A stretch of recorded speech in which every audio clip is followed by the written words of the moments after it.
ವಿಮೋಚನ ಕಾಂಡವು 4ನೇ ಅಧ್ಯಾಯ 10ನೇ ವಚನ. ಆದರೆ ಮೋಶೆ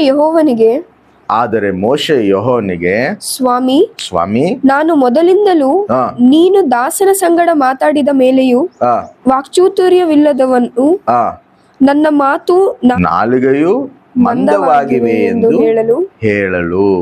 ಇಲ್ಲಿ ಏನು ಮಾಡ್ತಾನ? ದೇವರು ಮೋಶೆನ ದರ್ಶಿಸ್ತಾನ. ಮೋಶೆ ಎಲ್ಲದನ? ಪರ್ವತದ ಮೇಲೆ ಅದನ. ಪರ್ವತದ ಮೇಲೆ ಏನು ಮಾಡ್ತಾನ? ಕುರಿಗಳು ಮಂದನ ಕಾಯ್ತಿರುವಂಥ ಸಂದರ್ಭದಲ್ಲಿ ಐಗುಪ್ತ ದೇಶದಲ್ಲಿ ಇಸ್ರಾಯೇಲ್ ಪ್ರಜೆಗಳು ಅದರ. ಇಸ್ರಾಯೇಲ್ ಪ್ರಜೆಗಳು ಬಾಣಿಸರಾಗಿರುವಂಥ ಇಸ್ರಾಯೇಲ್ ಪ್ರಜೆಗಳು ದೇವರಿಗೆ ಮೊರೆ ಹೋಗ್ಯಾರ.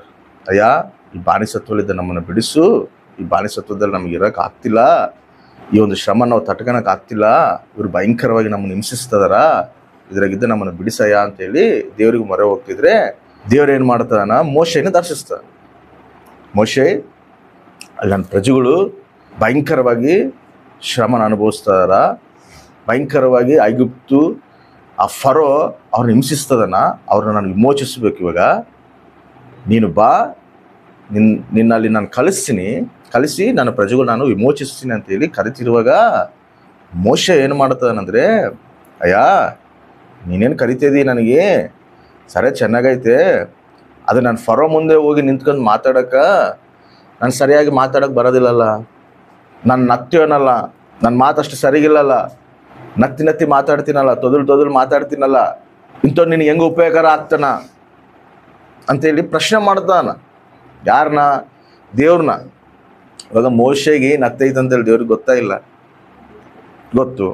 ಮೋಶೆಗೆ ಸರಿಯಾಗಿ ಮಾತಾಡೋಕೆ ಬರೋದಿಲ್ಲ ಅಂತ ಗೊತ್ತು. ಅಂದರೆ ಫಸ್ಟ್ಲಿದ್ದೇನು ಮೋಶೆಗೆ ಫಸ್ಟ್ಲಿದ್ದ ನತ್ತೇನಿಲ್ಲ. ಫಸ್ಟ್ಲಿದ್ದ ಐಗುಪ್ತ ದೇಶದಲ್ಲಿ ಫರೋ ತಲೆ ಇದ್ದಾಗ, ಆ ಫರೋ ಮಗಳ ತಲೆ ಈತ ಬೆಳೆದಾಗ ಕೂಡ ಚೆನ್ನಾಗದಾನ. ಎಲ್ಲ ರೀತಿಯಲ್ಲಿ ಪ್ರವೀಣನಂತ ಐತೆ ವಾಕ್ಯ. ಎಲ್ಲ ರೀತಿಯಲ್ಲಿ ಪ್ರವೀಣನಂತ. ಮಾತಿನಲ್ಲಿ ಪ್ರವೀಣನು, ಜ್ಞಾನದಲ್ಲಿ ಪ್ರವೀಣನು, ಯುದ್ಧದಲ್ಲಿ ಪ್ರವೀಣನು. ಆದರೆ ನನ್ನ ವಯಸ್ಸು 80 ವಯಸ್ಸು ಆಗ್ಬಿಟ್ಟದಯ್ಯ, ಮಾತುಗಳು ಕೂಡ ನನಗಿನ್ನ ಸರಿಗೆ ಮಾತಾಡೋಂಥ ಸ್ಥಿತಿನಲ್ಲಿ ಕೂಡ ನಾನಿಲ್ಲ. ನನ್ನ ವಯಸ್ಸು ಹೋಗ್ಬಿಟ್ಟದೆ. ನನ್ನಲ್ಲಿದ್ದ ನೀನು ಏನು ಮಾಡಬಲ್ಲ? ನೀನು ಮಾತಾಡೋಕ್ಕೆ ಸರಿಗೆ ಬರೋದಿಲ್ಲ ನನಗೆ. ನನ್ನಂತ ಹಿಡ್ಕೊಂಡು ನೀನೇನು ನನ್ನ ಎದಕ್ಕೆ ಕರಿತಿದ್ಯಾ ಅಂತ ಕೇಳ್ತಾನ. ಇವಾಗ ಮೋಶೆಗೆ ವಯಸ್ಸಾಗೈತೆ ಅಂತ ಗೊತ್ತಾಯಿಲ್ಲ ದೇವರಿಗೆ. ಮೋಶೆಗೆ ಮಾತು ಬರೋದಿಲ್ಲ ಅಂತೇಳಿ ಗೊತ್ತಾಯಿಲ್ಲ ದೇವರಿಗೆ. ಸರಿಯಾಗಿ ಮಾತು ಪ್ರೊನೌನ್ಸಿಯೇಷನ್ ಕೂಡ ಸರಿಯಾಗಿ ಮಾಡೋಕ್ಕೆ ಬರ್ತಿಲ್ಲ ಮೋಶೆಗೆ ಅಂತ ಗೊತ್ತಾಯಿಲ್ಲ ದೇವರಿಗೆ. ಮತ್ತು ಎಲ್ಲ ಗೊತ್ತಿರೋ ದೇವ್ರು ಕರಿತಾನೇನಂದರೆ ಅದೆಷ್ಟು ನಂಬಿಗಸ್ತನು.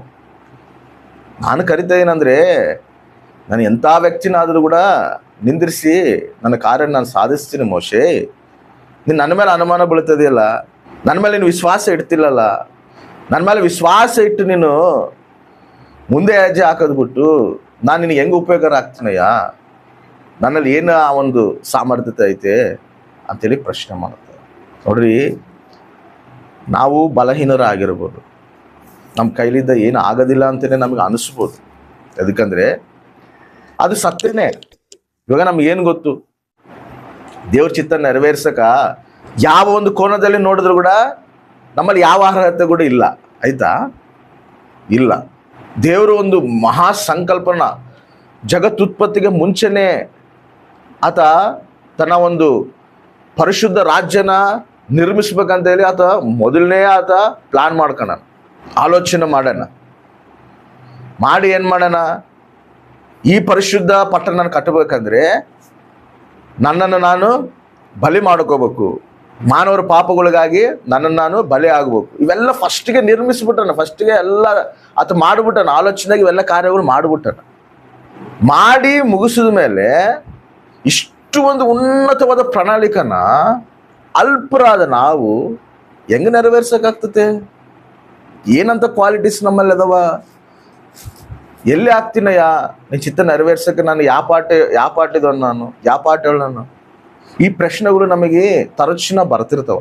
ನನಗೆ ಕೂಡ ಬರ್ತಿತ್ತದು. ಏನೈತಯ್ಯ ನಮ್ಮಲ್ಲಿ? ನಾನು ಏನು ನೋಡಿ ಕರಿತಿದ್ದಿ? ನಾನು ಹೆಂಗೆ ನಿನಗೆ ಉಪಯೋಗ ಆಗ್ತೀನಿ ಅಂತೇಳಿ ನಾನು ಬಾಧೆ ಬೀಳ್ತಿದ್ದೆ. ಈ ಮಾತು ದೇವ್ರಿಗೆ ಇಷ್ಟ ಆಗೋದಿಲ್ಲ ಅಂತ. ನಮ್ಮ ಬಲಹೀನತೆಗಳು ನಾವು ನೋಡಬಾರ್ದು. ನಮ್ಮ ಬಲಹೀನತೆಗಳು ಹೆಂಗೆ ಅದಾವಂತ ಗೊತ್ತಿದ್ದು ಕೂಡ ದೇವ್ರು ನಮ್ಮನ್ನು ಕರಿತದಾನಂದರೆ ಆ ಬಲಹೀನತೆಯಲ್ಲೂ ಕೂಡ ಬಲವಾದ ಕಾರ್ಯಗಳು ಆತ ಮಾಡ್ತಾನಂತ ಗೊತ್ತು. ಆಮೇನ್, ಹಲ್ಲೆಲೂಯಾ.